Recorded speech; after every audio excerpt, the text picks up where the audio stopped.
नहमदुहु व नसल्ली अला रसूलिहिल करीम अम्मा बाद फ़अऊज़ु बिल्लाहि मिनश शैतानिर रजीम बिस्मिल्लाहिर रहमानिर रहीम सुब्हानल्लाहि व बिहम्दिही सुब्हानल्लाहिल अज़ीम अल्लाहुम्मा अन्फ़अना वअल्लिमना मा यंफ़अुना व ज़िदना इल्मा आमीन या इलाही आमीन। अस्सलामु अलैकुम व रहमतुल्लाहि व बरकातुहू। उम्मीद करती हूँ कि आप सब खैरियत से होंगे। तो इंशाअल्लाह आज हम जिस टॉपिक पर बात करेंगे उसका नाम है जन्नत वाले। माशाअल्लाह बड़ी खुशखबरी कि जन्नत में जाने वाले कौन ख़ास लोग हैं। इंशाअल्लाह हम शुरू करते हैं।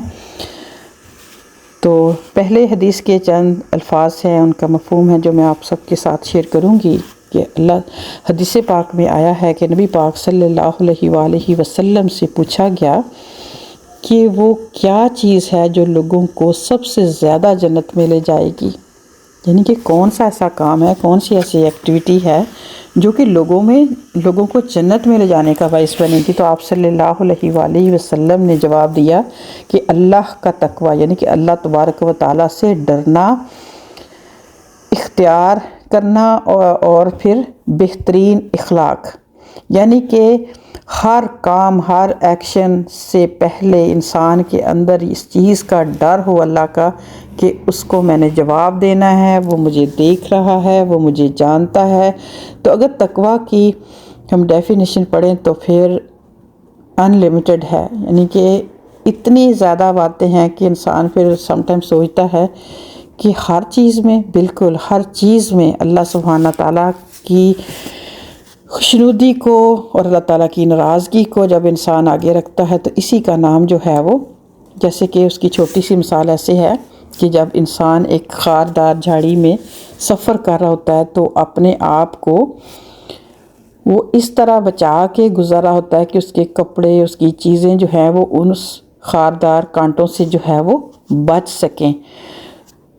तो अगर इसी तरह से हम अपनी ये छोटी सी ज़िंदगी है तकवा की बुनियाद पर रखेंगे तो हमारी ज़िंदगी का गुजारने का तरीका भी वही होगा कि एक हम खारदार झाड़ी में सफ़र कर रहे हैं और अपने आप को, अपने दामन को बचा कर हमने आखिरत को पाना है, कामयाबी को। तो यही तकवा है।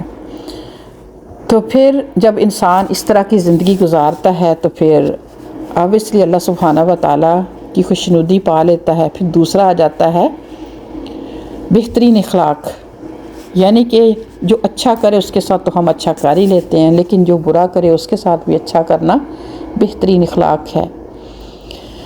तो मुश्किल ये दोनों काम इतने आसान नहीं हैं, लेकिन फिर साथ ही खुशखबरी क्या दी गई कि सबसे ज़्यादा जो चीज़ है, बाकी रोज़े, नमाज, बाकी चीज़ें जो है वो हम करते ही हैं। तो लेकिन ये दो चीज़ें जो हैं अगर हम अपनी ज़िंदगी की बुनियाद इस पर रख लें तो फिर ऐसे लोगों के लिए खुशखबरी है कि अल्लाह सुब्हाना व तआला उनको जन्नत में दाखिल करेगा इन क्वालिटीज़ की बिना पर। किसी इंसान की सबसे बड़ी कामयाबी ये है कि वह दुनिया में ऐसी ज़िंदगी गुजारे कि जब वो इस दुनिया से जाए तो अगली दुनिया में वहाँ पहुँचे तो वहाँ उसको जन्नत में रहना नसीब हो। यानी कि दुनिया की कामयाबियाँ, बिज़नेस में कामयाब हो जाना, घरों को पा लेना, पसंद की गाड़ियाँ ले लेना, हमारी नज़र में तो यही कामयाबी बन गई है ना। हमें शैतान सुझाता भी यही है हर वक्त, जिसके पास ज़्यादा माल है, ज़्यादा गाड़ियाँ, अक्लमंद भी वही है, कामयाब भी वही। लेकिन नहीं, हदीस की रोशनी में देखा जाए तो कामयाबी ऐसी कामयाबी नहीं है। कामयाबी वो है कि बेशक रूखी सूखी खाकर, दो जोड़ों के साथ ज़िंदगी गुजार कर, अल्लाह के डर से अगर इंसान यहाँ से चला जाता है तो आगे उसको अगर जन्नत मिल जाती है जो कि ना ख़त्म होने वाली ज़िंदगी है, जिसको अच्छी मिल गई या जिसको बुरी मिल गई, वो कभी ख़त्म ही नहीं होगी, ना कभी मौत आएगी। तो असल कामयाबी जो है वो यही है। इसी कामयाब ज़िंदगी का राज इस हदीस में हमें समझाया गया ना। इस सिलसिले में पहली चीज़ जो है वो तकवा की रवश है, यानी कि डर डर के अपनी ज़िंदगी गुजारना, यानी अल्लाह को बड़ा मान कर इससे डरते रहना, अपने आप को अल्लाह के सामने जवाबदेह समझना, ये यकीन करना कि मैं किसी भी हाल में अल्लाह की पकड़ से बच नहीं सकता, میرے کھلے میرے چھپے تمام احوال جو ہے اللہ سبحانہ تعالیٰ کے علم میں ہیں۔ میری کوئی بھی تدبیر مجھ کو اللہ سے بچانے والی نہیں۔ یہ یقین جس انسان کے دل میں آ جائے اس کی پوری زندگی بدل جاتی ہے۔ وہ آزاد زندگی کو چھوڑ کر پابند زندگی اختیار کر لیتا ہے۔ وہ ہر معاملے کو اپنے آپ کو غیر ذمہ دارانہ روش سے بچاتا ہے اور ذمہ دارانہ روش کو اختیار کرتا ہے۔ یہ عقیدہ اس سے گھمنڈ، انانیت جیسے جذبات کو چھین لیتا ہے، یعنی کہ ہر وقت جو شیطان کہتا ہے کہ تم اس سے بہتر ہو، تم اس فلاں سے بہتر ہو، تم یہ کرتے ہو، تو یہ ساری چیزیں جو ہے جب ایسی زندگی کا آغاز ہوتا ہے تو وہ انسان کے دماغ سے نکل جاتی ہیں، ڈیلیٹ ہو جاتی ہیں۔ وہ ہر معاملے میں اللہ کا فرمانبردار بندہ بن جاتا ہے۔ جنتی انسان کی دوسری صفت یہ ہے کہ اس کا کردار جنتی کردار بن جاتا ہے۔ لوگوں کے درمیان وہ اسی دنیا میں اسی طرح رہنے لگتا ہے جس طرح آخرت میں جنت کے باشندے آپس میں رہیں گے، یعنی کہ بغیر اس کا دل صاف، دوسروں کے لیے اچھی سوچ، دوسروں کے لیے بری سوچ کو نکال پھینکتا ہے، ہر ایک کے لیے آسانیاں پیدا کرنا چاہتا ہے، خود کو پریشان کر کے بھی دوسروں کو خوشیاں دینا چاہتا ہے۔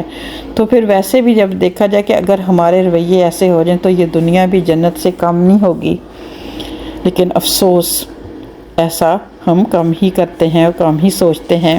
اس کے دل میں لوگوں کے لیے خیر خواہی کے سوا کچھ نہیں ہوتا۔ اس کی زبان میں میٹھے بول سے تر رہتی ہے۔ وہ لوگوں سے اس طرح ملتا ہے جیسے ایک بھائی اپنے دوسرے بھائی سے ملے۔ دوسروں سے معاملہ کرنے میں وہ ہمیشہ انصاف پر قائم رہتا ہے۔